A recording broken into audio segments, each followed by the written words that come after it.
మీకు ఈ వీడియో నచ్చినట్లయితే వీడియో క్లిక్ చేసి ఛానల్ని సబ్స్క్రైబ్ చేసుకోండి. ఆద్య రఘురామ్తో మాట్లాడిన తర్వాత ఇంటికి వచ్చి చాలా బాధపడుతూ ఉంటుంది. అప్పుడే ఇక సీను ఆద్య దగ్గరికి వస్తాడు. ఆద్య ఏమైంది, దేని గురించి ఆలోచిస్తున్నావు అని సీను అడుగుతూ ఉంటాడు. మనం వాళ్ళని కలపటానికి ఇంకా సీరియస్గా చాలా స్ట్రిక్ట్గా ట్రై చేయాలి సీను అని ఆద్య కంగారు పడుతూ చెప్తూ ఉంటుంది, బాధపడుతూ ఉంటుంది. మనం వాళ్ళని కలపడానికి చాలా స్ట్రిక్ట్గానే చాలా ట్రై చేస్తున్నాం కదా ఆద్య, కానీ ఇప్పుడు ఇంకో కొత్త సమస్య వచ్చింది అని సీను చెప్తాడు. ఏంటి అని ఆద్య అయితే కంగారు పడుతూ అడుగుతూ ఉంటుంది. అత్తయ్య ఎంత చెప్పినా వినడం లేదు, ఆ పనిని పూర్తి చేయడంలోనే ఉంది, ఇప్పుడు కూడా ఆ పని మీదే ఉంది అని సీను అంటాడు.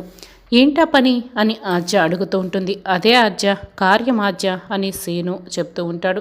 ఏంటి కార్యమా, ఏం కార్యం అని ఆద్య అడుగుతూ ఉంటుంది. అదే ఆద్య, మన శోభనం ఆద్య, మన ఫస్ట్ నైట్ అని సీను అంటాడు.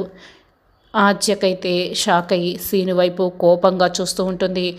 ఆల్రెడీ జానకి బెడ్రూమ్ మొత్తం కూడా సర్దుతూ ఉంటుంది. ఇక బెడ్రూమ్ మొత్తాన్ని కూడా పువ్వులతో అలంకరిస్తూ ఉంటుంది.